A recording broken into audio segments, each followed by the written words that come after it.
more about their life, work, and contributions, visit the National Commission for Culture and the Arts at ncca.gov.ph. Ito ang Presidential Broadcast Service. Radyo Pilipinas. Radyo Publiko ng bagong Pilipinas para sa bagong Pilipino. Naghahatid ng mahahalagang balita at impormasyon na guugnay ng pamahalaan sa sambayanan. Tulay sa himpapawi ng serbisyo publiko. Radyo Pilipinas. Radyo Publiko. Ang boses ng Pangulo. Sa Iloilo, Radyo Pilipinas. 585 AM. Philippine Standard Time, alas 5 sa aga. Sports Zone. Mga balita sa hinampang. Diri sa Iloilo. Sa pungsod, tubisan diin man nga bahin sang kalibutan. Mga hinon-anon sa patag sang hinampang. Inyo mahibaluan sa Sports Zone. Ang kahapdi sang kalutusan. Ang kasadya sang kadalagan. Ululupod naton nga saksihan sa Sports Zone. Programa sa hinampang. Pagkilala sa mga tao sang ila kinaadman, sang ilang pagpaninguha nga matibong ang kagalingon nga hampang.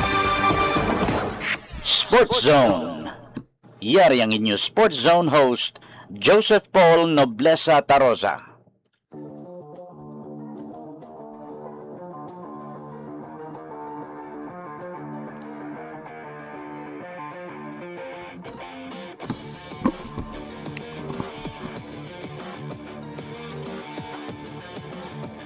Mayong aga Western Visayas, mayong aga syudad kag probinsya sang Iloilo. Welcome sa pagpangalagad sang programa Sport Zone. Sa naman ka Martes para sa mga latest updates sa patag sang hinampang. Inang inyo alagad kag anchorman Joseph Paul Noblesa Tarosa. Ululupod kita subong nga aga diri sa Radyo Pilipinas Iloilo. Mga kabyanan, isa ka kay Watano ang ginpatigayon sa Malacanang kahapon ug kagabi matapos ngati gitagaan na pagkilala ni President Ferdinand Marcos si Filipina tennis sensation Alex Ayala sa iya nangin performance sa iya historic Wimbledon campaign. So istoryahan tayo na karon no diri sa aton nga pagpangalagad. Samtang sa ibang panaton nga balita, si Victor Wembanyama sang San Antonio Spurs pirma no sang 250 million maximum rookie scale contract extension. Grabe, 5 years. Kalak-in na si Wemby sa San Antonio Spurs. Ang challenge na lang sila paano sila makabalik sa finals kasi na paslawan sila no against New York Knicks.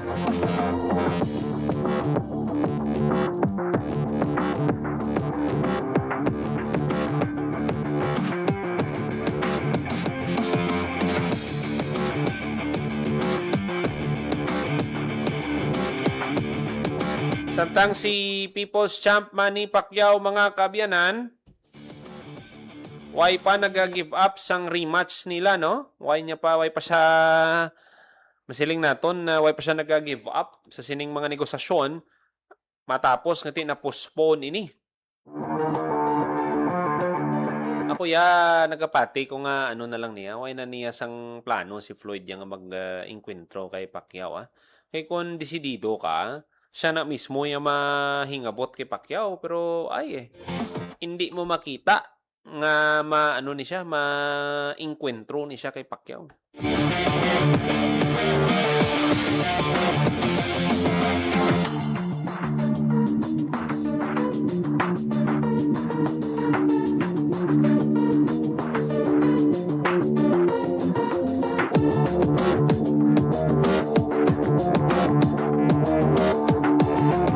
May 20 minutos magaligad sa takna ng alas 10 sa aga.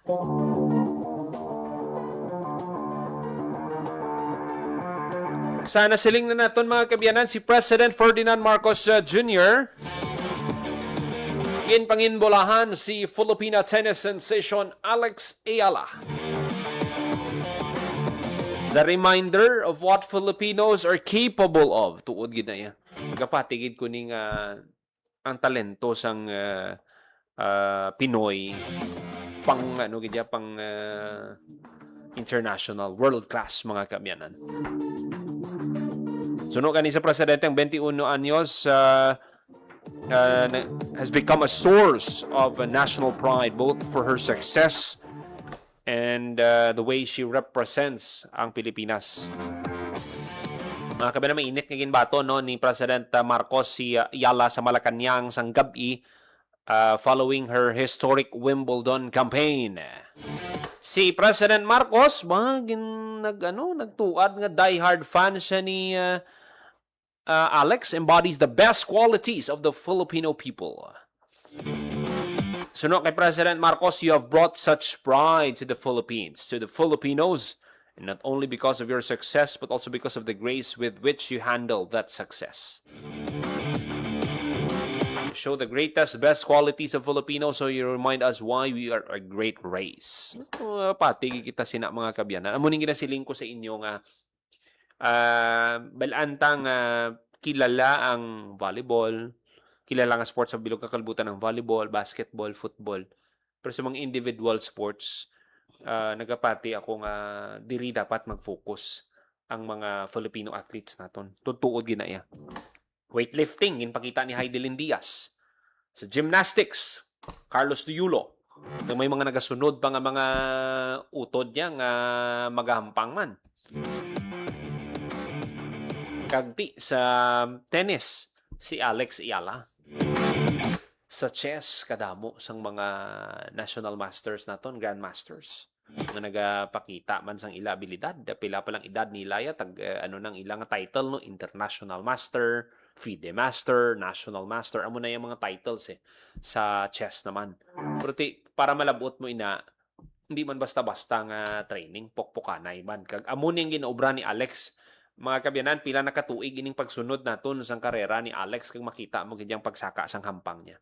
So sa bisan diin nga hampang, bisan ano man nga klase sang sport, kung passionate ikaw, porsigido ka sa training, kag ang kada perdi mo nagaserbi na nga leksyon, hindi nga maperdi ka amontat na ko. Why na ko gana, di ba? Kalabanan sa aton, madasig kita mag-give up kung maperdi kita. Pero ang ari nga bata, diri mo makita nga nagpursigigid sa mga kabyanan, way gid yan naguntat kag sige ang training niya kag hindi man basta-basta si Alex. Kete halin ini siya sa Rafael Nadal Academy kundi kita magsala no, si Alex Ayala amo na nga gid ina-admire gid siya sang madamo nga fans mga kabyanan.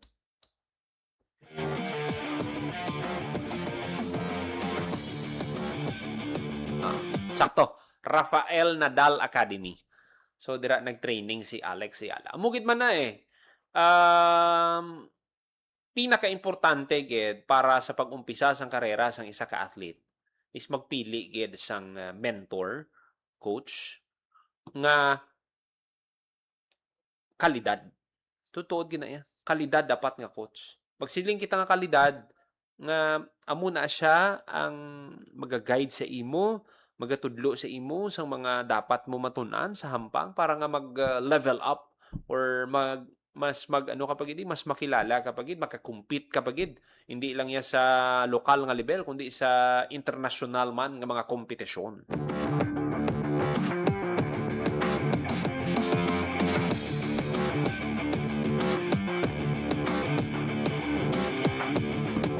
Dayaw gid ni President Marcos ang mentality ni Ayala no, and recall ni President Marcos how the world number 28 was already thinking about her next tournament despite reaching another career milestone. Tutuod gid niya makarelate gid sini ang mga athletes naton nga after sang ila kadalagan or kalutusan naga-look forward sila sa mga masunod nga mga kompetisyon.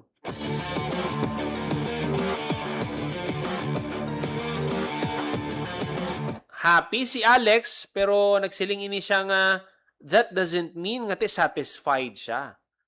Kag ti ginapananaw niya ng masunod nga mga kompetisyon. That is the sign of a true fighter, a true champion. So kay President Marcos. You allow yourself to be happy for 3 minutes and then you start thinking about your next match. A true sign. A sign, mga kabiyanan, of true professionalism. Kag mga kabiyanan, sa likod sa sining kadalagan ni Alex, gina-recognize man ni President Marcos no ang sakripisyo ginhimo sang iya parents, si Riza kag Michael, paved the way para sa ila bata to pursue her tennis career abroad at just 14 years old. Sending Alex to Rafael Nadal Academy sa Mallorca, Spain. Buta dapat bulsa mo man sini, no? Kung amunin nga mga classes ang training. Kag amo na bala, no? Ang bata nga gina-value niya gid ang sakripisyo sang bata niya, nagpursigi, nag-excel gid sa hampang. Bisan sinuman nga ginikanan nga nagasuporta sa mga kabataan nila sa patag sang hinampang, haluson lang na ya, brahuna nila tanan niya. Ma-provide ng kinahanglan sang bata. Alin sa training, pagkaon, best coach, mga competitions nga ti ginapananaw nyo bala, makabulig, nga ma-expose ang bata. 14 years old, tsakto ni. 14 years old siya nag-start. So, subong pila na siya. 21. So, 7 years na siya naghampang sang tennis. Or basi, ano pa? Bata pagid siya. Sa naghampang siya. Kiti 14 siya sang ginpadala dito, no, sa Rafael Nadal Academy. So, dira mo makita, no, nga grabe, no. Hindi nyo lang pagdalion. May mga ginikanan, abing ati, tingala, maminsar, mapirdi bata nila. Pero dira mo makita nga tinuig ang sakripisyo, tinuig kag magbunga ang ang imo nga mga imo nga mga gin-sacrifice himo para nga makalabot ikaw sa kun ano man ang madagaan mo subong nga mga kompetisyon.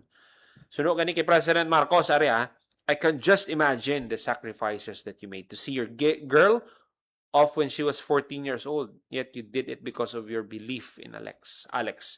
And for that, we are all extremely, extremely grateful. Tutuod ni kada success story sa aton mga athletes, may mga may mga backstory ina, may mga sakripisyo ina sila nga masiling mo bala unique nga pinasahi kag nagserbi man ina nga motibasyon para sa ila.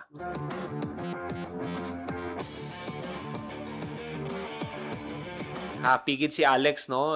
Never sa iyang wildest dreams nga makapanyapon siya sa Malacanang. I feel very seen. All the hard work I've done is seen. All the hours that are on TV are seen, validated, appreciated.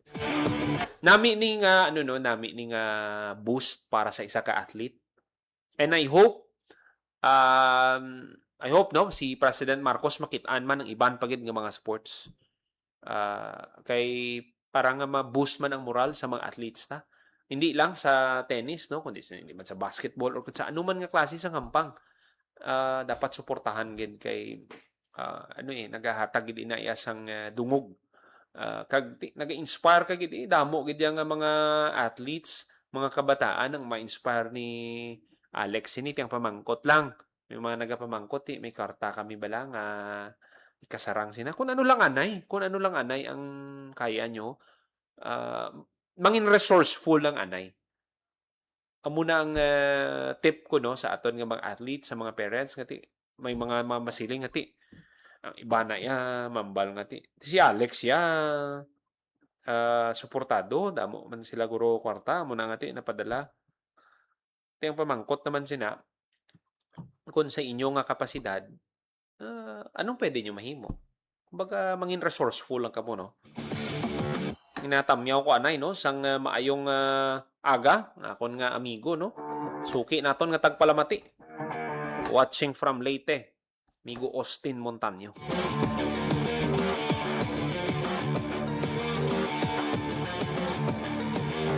Kag sa mga kauturan tanong nga nakatutok, pwede gid kamo ka-comment dira no sa aton nga live para nga ti mabasa nato, no.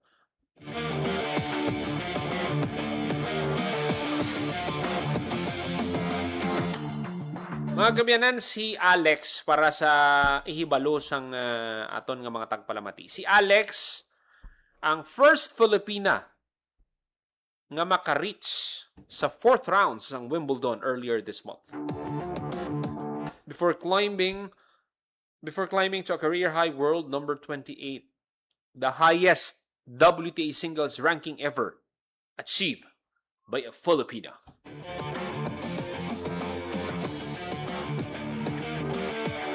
Suno sa iya kadalagan ini sang tagsa ka Pilipino. Bao kanami pamatian. Mag-amo ni damo naman ni mahampang tennis mo. Tutuod ginaya. Sabi niyo sang nagdaog si Heidelin, nagdaog si Carlos, makita mo nga nagdamo ang nagpahayag, nagpabutyag sang interes nga maghampang sa weightlifting, mampang sang gymnastics. Mangod siyempre sa sa inspirasyon nga dala sang sini nga mga atleta. Muna nga kung ang inyo bata na may ginaintrahan nga sport, dapat malipay gid kamo nga mga ginikanan. Kay nga damo gid sila sa matun-an dira. Disiplina, ang winning mentality, ang positive attitude sa training, kag ang time management. Hindi lang man na yang hindi lang man na yang hampang, may pag-eskwela pa ina. Paano balansihon sang isa ka athlete na?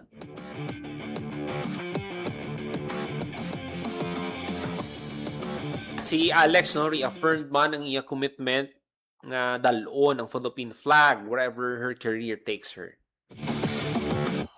Hindi naton hindi naton pag-i-take against sa iban nga mga athletes naton nga nag-decide nga biyaan ng Pilipinas, nagsaylo sa iban nga nasyon, may iban US citizen, iban gani sa Japan. Inchindihon nyo man nga para sa ila guro hindi man na selfish kumbaga para sa ila may growth sila kag nakita nila nga amo ni ang pwede sarang nga makasuporta sa ila nga mga handom para sa ginpili nilang hampang nga wala nila nakita sa Pilipinas, pero subong makita mo man ang suporta man sa aton nga gobyerno. We hope masustain ini tanan nga mga sports gid dapat nga ma-identify bala nga sang PSC nga suportahan gid.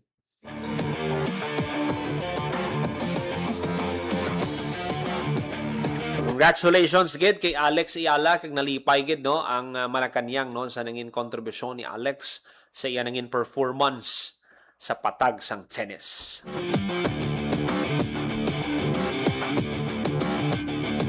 Dos minutos magaligad sa takna ng alas 10 sa aga.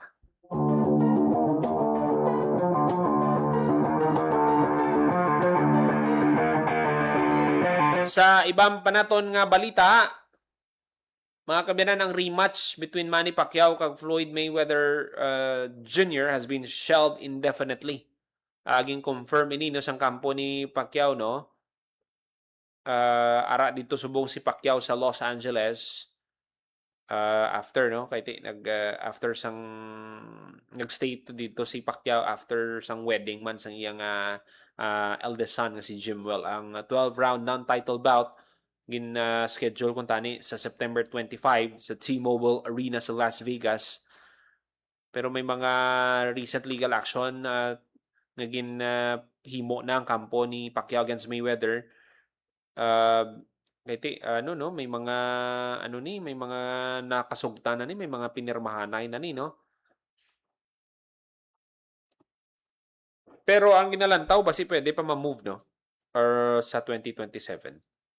Ang CSI Sports Events kasuhan si Mayweather for scheduling an exhibition bout with Greek kickboxer Mike Zambidi sa Athens this Saturday, despite paying the undefeated fighter and his management $4.5 million in advance for the Tyson exhibition bout kag rematch with Pacquiao. So may mga may mga ginpanggasto na niya gali ang kampo ni Pacquiao niyang dapat nga himuon sini ni Floyd kun ako tistingan kun din gid stabla ang galing kun pinsaron mo naman si Pacquiao nothing to lose hampang. Ang dako gid nga problema sini mga kabyanan si si Floyd Mayweather. iti undefeated siya eh. Kumbaga itaya niya ang iya nga record dira. Pero paano mo mahambal nga ikaw ang pinaka baskog nga boksidor kunti iti amula na nga hampang nagapanalaw ka, di ba? Pero sa gihapon, no, ang Pilipinas bugos ang suporta no kay People's Champ Manny Pacquiao. 25 minutos pagalikat sa takna ng alas 10 sa aga. Magatag lang ita sa pila ka mga pahanumdo, magabalik lang ang programa Sports Zone. Quiz time muna tayo. Kapag lumindol ng malakas, ano ang dapat mong gawin? Letter A, makipagtulakan at tumakbo agad palabas ng building habang may malakas na lindol? Letter B, tuloy lang sa work. Opo, work po tayo. Opo, tuloy lang. Or letter C, mag-duck, cover and hold kung nasa loob ng matibay na bahay at hihintaying tumigil ang lindol bago lumabas ng building. Kung C ang sagot mo, good job. Duck, cover, hold muna para mailigtas ang sarili sa malakas na lindol. Hashtag panatag ang may alam. Maging panatag Pilipinas. Magandang araw, si Dingdong Dantes po ito. Binahaba ang bahay mo. May simple checklist ako para sa'yo. Una, check your outlets. Tignan kung walang cable na basa o nakababad sa baha bago buksan ang main switch. Pangalawa, check your surroundings. I-check kung may mga naipong tubig sa mga paso o gulong o iba pang maaaring bahaya ng lamok para maiwasan naman ang pagkalat ng dengue. And last, but definitely not the least, i-check ang sarili at ang pamilya. Kumonsulta sa health center o sa inyong doktor kung may nararamdamang sakit. Check, check, check! Ingat always, mga kababayan. Hashtag panatag ang may alam. Maging panatag Pilipinas.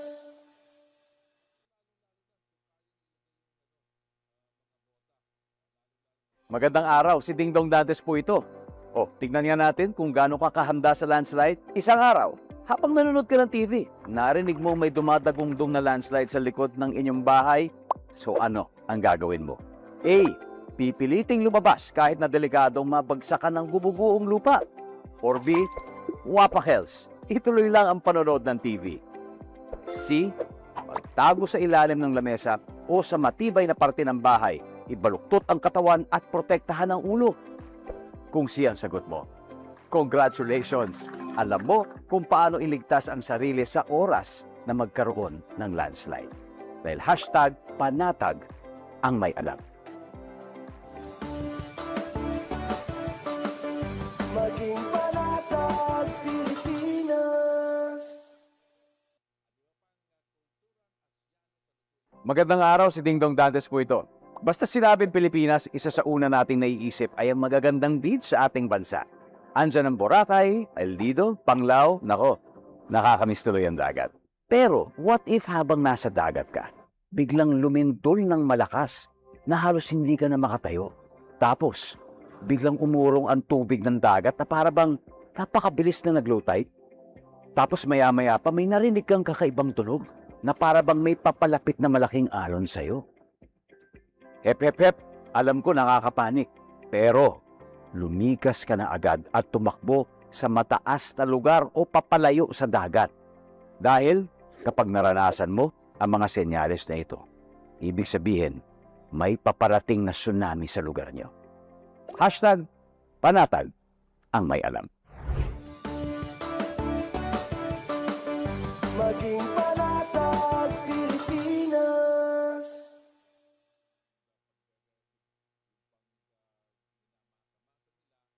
Alam nyo, lahat ng mata kaya kong titigan.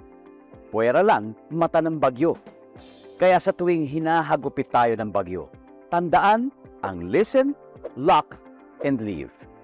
Listen, makinig sa balita tungkol sa direksyon at lokasyon ng bagyo. Tutok na sa mga news report sa radyo, sa TV at social media para malaman kung ano ang wind signal sa inyong lugar. Abangan din ang payo ng inyong LGU. Next, lock. Isara mga pinto, bintana, cabinet at main switch ng inyong bahay bago lumikas o pumunta sa evacuation center. And finally, leave. Lumikas ng mahinahon. Huwag ipagtulakan ang sarili kasi may taong nag-aantay sa iyo sa evacuation. Kaya laging tandaan, listen, lock, and leave. Hashtag panatag ang may alam. Maging panatag Pilipinas.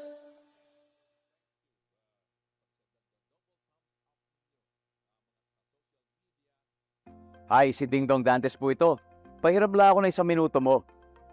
I know aware kang kailangan mong takpan ang ilong at bibig mo gamit ang dust mask kapag may pumutok na bulkan. Pero, paano kung wala kang mask? Ganito, kumuha ka ng basang panyo o bimpo para ma-filter ang nilalanghap mong hangin. Tapos, i-check mo rin siyempre ang mga kasama mong bata at matanda kung may suot silang mask para safe rin sila sa asphalt. O tandaan mo lagi yan kasi hashtag panatag ang may alam. Maging panatag Pilipinas.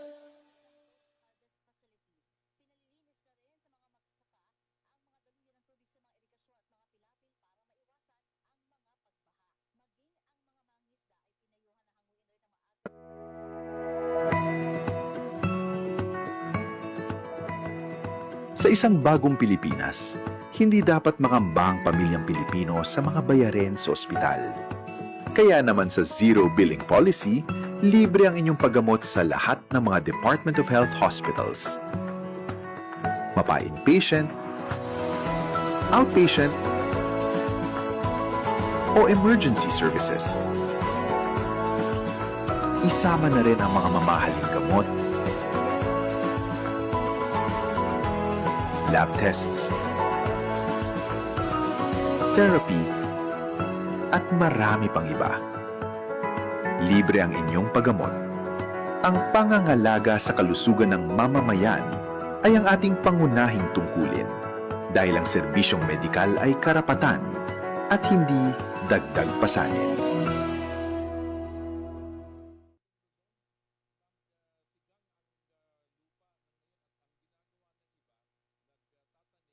Itinuloy na po natin ang zero balance billing. Libre po. Ibig sabihin, ang serbisyo sa basic accommodation sa ating mga DOH na ospital, wala nang babayaran ang pasyente. Po, ang dami pong challenge, hindi po namin alam kung saan namin kukunin, ganon, nag-iisip kung paano namin mababayaran. Siyempre po, masaya, super saya po dahil na zero billing po kami. Opo, malaking ano po talaga, malaking tulong po. Mabilis lang din po. Bayad na ang bill ninyo.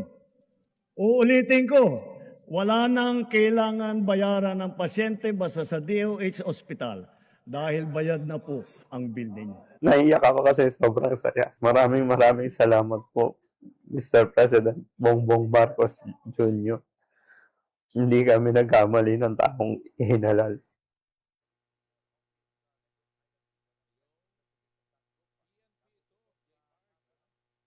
Mabilis ang trivia, dagdag talino. Heto na ang Dagling Kaalaman. Alam niyo ba, kahit napakalakas ng isang bagyo, may partitong tahimik at kalmado. Ito ang tinatawag na mata ng bagyo. Pero, huwag magpaloko. Pagkatapos ng mata, susunod ang eyewall, kung saan nararanasan ang pinakamalakas na hangin at ulan na kayang magdulot ng matinding pinsala. Kaya tandaan, kapag biglang tumahimik sa gitna ng bagyo, hindi pa tapos ang panganib. Kaunting kaalaman na malaking dagdag talino. Abangan muli ang susunod na Dagling Kaalaman.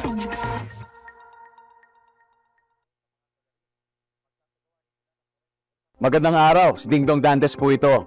Nakatira ka ba malapit sa dagat? Uy, sana all by the beach. Pero alam mo bang at risk kayo sa storm surge o daluyong ng bagyo? Storm surge ang tawag sa malalaking alon na nabubuo dahil sa malakas na hangin. At hindi lang ito basta-basta alon na. pwede itong lumaki ng katumbas ng 2 palapag na bahay. Intense. Kaya naman, kung may banta ng storm surge sa inyong lugar, mag-evacuate na agad bago pa man dumating ang bagyo. Hindi na kailangan magpanik dahil #panatag ang may alam. Maging panatag, Pilipinas.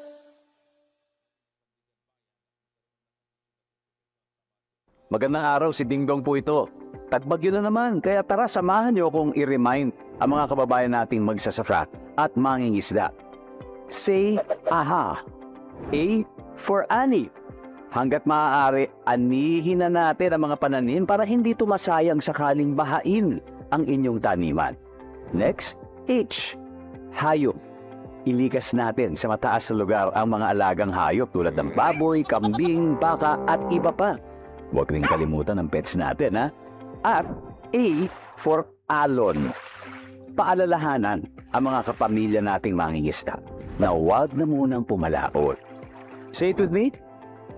Aha. Para safe ang lahat sa panahon ng sakuna. #panatag ang may alam.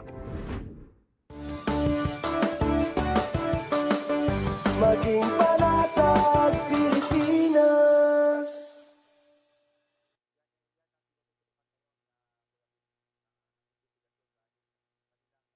Alam nyo, lahat ng mata kaya kong titigan. Puwera lang mata ng bagyo. Kaya sa tuwing hinahagupit tayo ng bagyo, tandaan ang listen, lock, and leave. Listen, makinig sa balita tungkol sa direksyon at lokasyon ng bagyo. Tutok na sa mga news report sa radyo, sa TV at social media para malaman kung ano ang wind signal sa inyong lugar. Abangan din ang payo ng inyong LGU.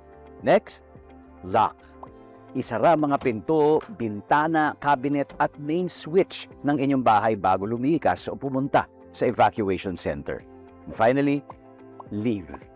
Lumikas ng mahinahon. Huwag ipagtulakan ang sarili kasi may taong nag-aantay sa iyo sa evacuation. Kaya laging tandaan, listen, lock, and leave.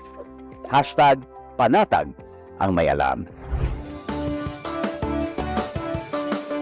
Maging panatag, Pilipinas.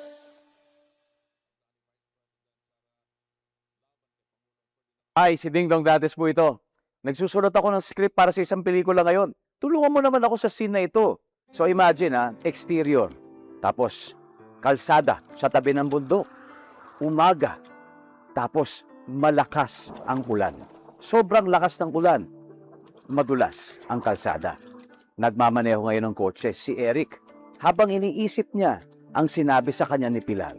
Ang sabi ni Pilar, "Hindi na kita mahal."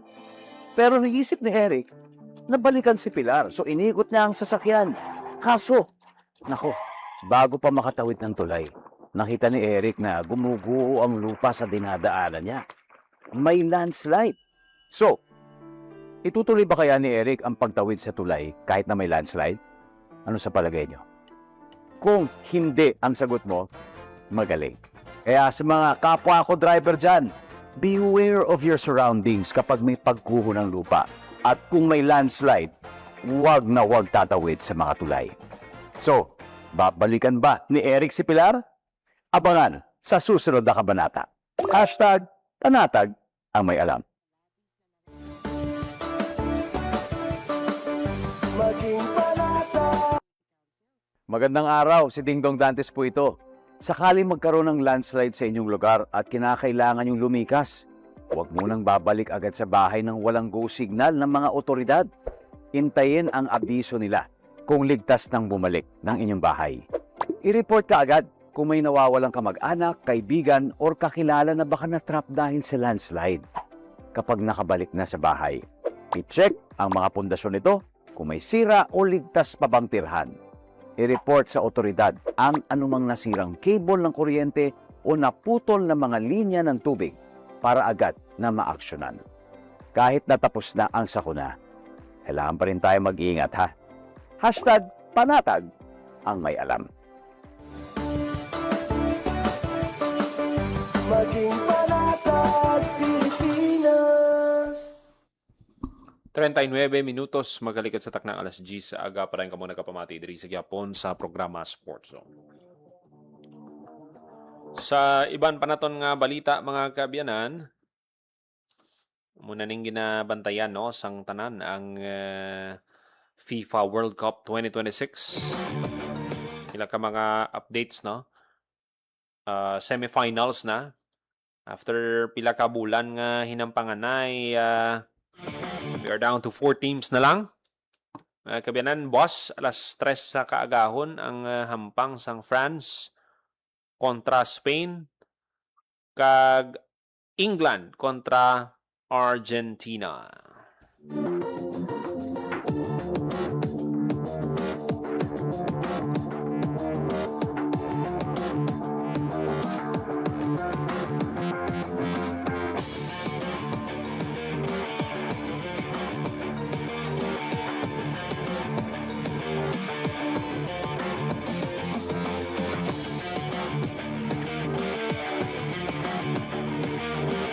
Mga kabyanan, ang 23rd edition sang FIFA World Cup, we will not see a first-time winner. Inabangod pwede nga ang tropeyo makuha sang England, Spain.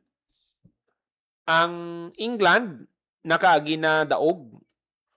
Ang Spain, amuman. Ang France, who seek to become 3-time champs. Ang Argentina naman could be the first team since 1962 to retain the trophy and claim their 4th triumph overall. Tagsa ka team may major challenge nga i-overcome ahead with their destiny at New Jersey Stadium on July 19.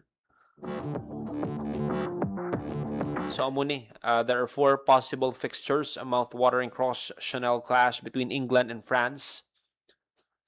I repeat, mga kabyanan sang incredible final sa Qatar 2022. An exciting rerun of Euro 2024 final or a clash between the holders ng World Cup kag European Championship. Mga kabyanan, lantawon ta, what if France versus England? If Kylian Mbappe and France overcome Spain and Thomas Tuchel's side defeat Argentina, New Jersey Stadium will play host a first World Cup final sa tunga sang duha ka European Titans. The three Lions have only reached the final once. They took on West Germany on home soil sang 1966. Beating them 4-2 after extra time. France, meanwhile, could secure a 3rd consecutive final berth after sang 2018 kag 2022. Kiti sang 2022 kung nadumduman sang aton mga tagpalamati amutong pag-inkwentrohanay nila no kontra sa Argentina. Amutong pagdaog ni Leo Messi kag Argentina eh. Pwede man France versus Argentina. This match would mark a repeat sang thrilling final nila sang 2022.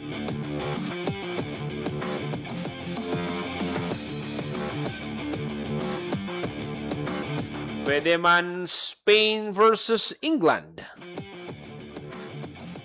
O kon Spain kontra Argentina. So, amo na ang pila sa mga balantayan dira no.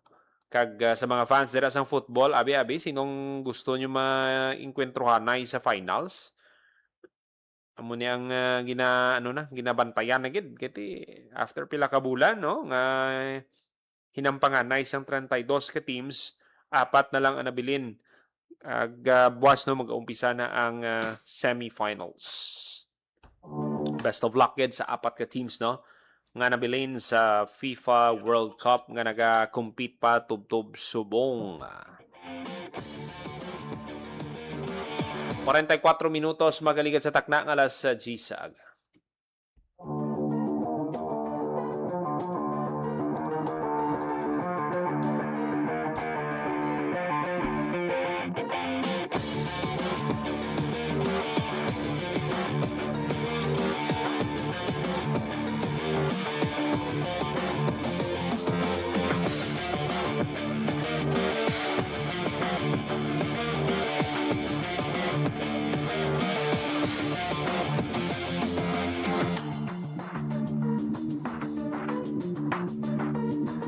Mga kabiyanan, sa Oktubre, mga kabiyanan, may paghahiwaton na naman no, nga tournament sa patagsang billiards. Third installment sang Reyes Cup kag second edition sang Philippines Open Pool Championship sa Oktubre. The top Q artists from around the world ang ginalauman nga magapadulong sa Pilipinas para mag-compete. Ang Philippines is home of the pool. And these two events prove it every October. Suno kay Efren Bata Reyes. Ang Reyes Cup, hiwaton sa Oktubre 15 hangtod 18. We'll once again see a battle between Team Asia and Team Rest of the World. Ang Team Asia, pangunahan sang legendary nga si Francisco Django Bustamante.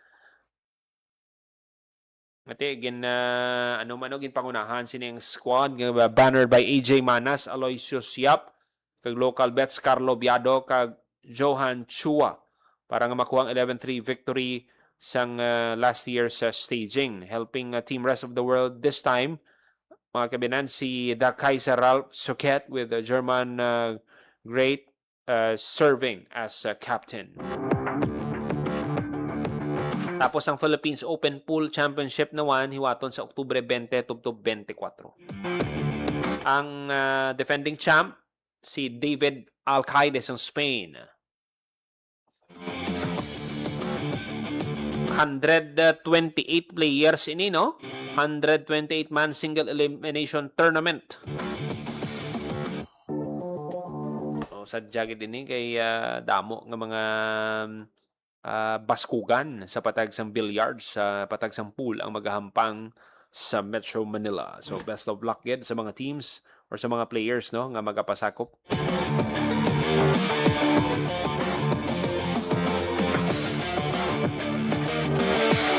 Parentay 7 minutos makaligad sa taknang alas 10 sa aga.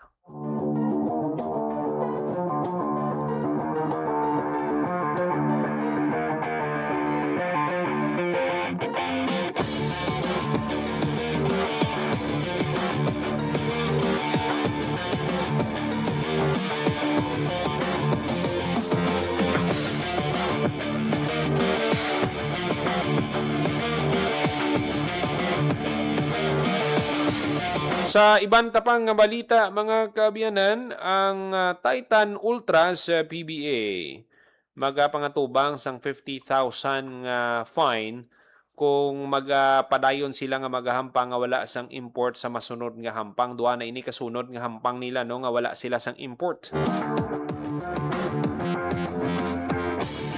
Ini ang gin-confirm ni Commissioner Willie Marshall matapos ang first 2 games sang Titan Ultra sa dinway sila sang import. Kag sa ikatatlo nila nga game, no, sang PBA Governors Cup nga wala pa gid sila sang import, mga kabiyanan, pwede gid sila, no, mapinahan sang 50,000 pesos. Sa idalom sang PBA rules, teams are allowed a 2-game grace period to play without an import. Pero magahatag sang penalidad ang management or ang PBA kung sa ikatatlo nga game way pagid sila sang import.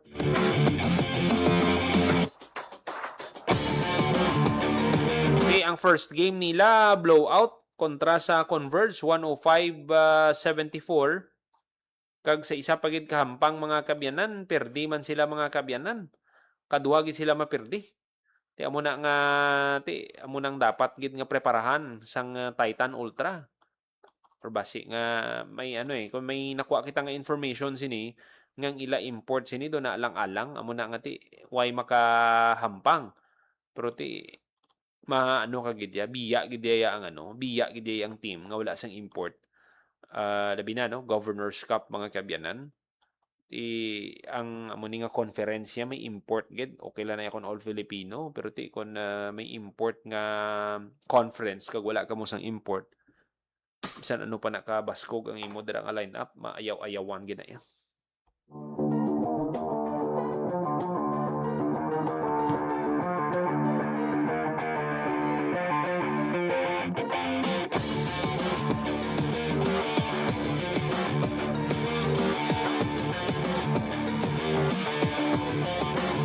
50 minutos makaligad sa takdang alas 10 sa aga. Mga kabinan ng iban pagit ng mga balita patpato na to sa masunod nga edisyon sang programa Sport Zone.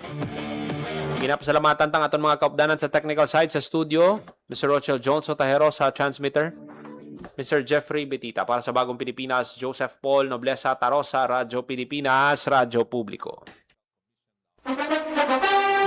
Updinin niyo kami liwat sa sunod nga semana sa isa pagit ka oras nga programa sa pagtibong sang hinampang kag sportsmanship. Ini ang Sports Zone. Ang inyong tulay sa himpapawid ng serbisyo publiko. Ang Presidential Broadcast Service, Radyo Pilipinas, Radyo Publiko. Radyo Pilipinas. Radyo Publiko. Kinilala ng pang-international at prestigyosong Asia Pacific Broadcasting Plus Awards 2025 para sa kategorya ng Government Streaming. Ito ay dahil sa epektibo nitong pagsasanib ng mga tradisyonal na media tulad ng telebisyon, radyo at print para masabayan ang mabilis na pag-inog ng mundo ng digital at social media tungo sa mas epektibong paghahatid ng mahahalaga at napapanahong mga impormasyon sa mamamayang Pilipino. Kinilala rin ang Radyo Pilipinas dahil sa patuloy na pag-akyat ng rating. Ngayon ay matatag sa pang-4 na pwesto sa Mega Manila ayon sa pinakahuling Nielsen Radio Audience Measurement Survey. At sa social media, nakamit ang mahigit 2,000% pagtaas ng bilang ng mga sumusubaybay sa Radyo Pilipinas page sa unang bahagi ng 2025. Patunay ito na ang inyong Radyo Pilipinas Radyo Publiko ay tunay na kaagapay ng inyong pamahalaan sa paghahatid ng serbisyo sa mga mamamayang Pilipino. Mula sa aming lahat, sa ngalan ng inyong pamunuan at mga kawani ng Presidential Broadcast Service, kasama ang inyong mga himpilan ng Radyo Pilipinas sa buong kapuluan, Maraming salamat po sa inyong lahat, sa inyong pagtangkilik at pagkilala. Radyo Pilipinas. Radyo Publiko.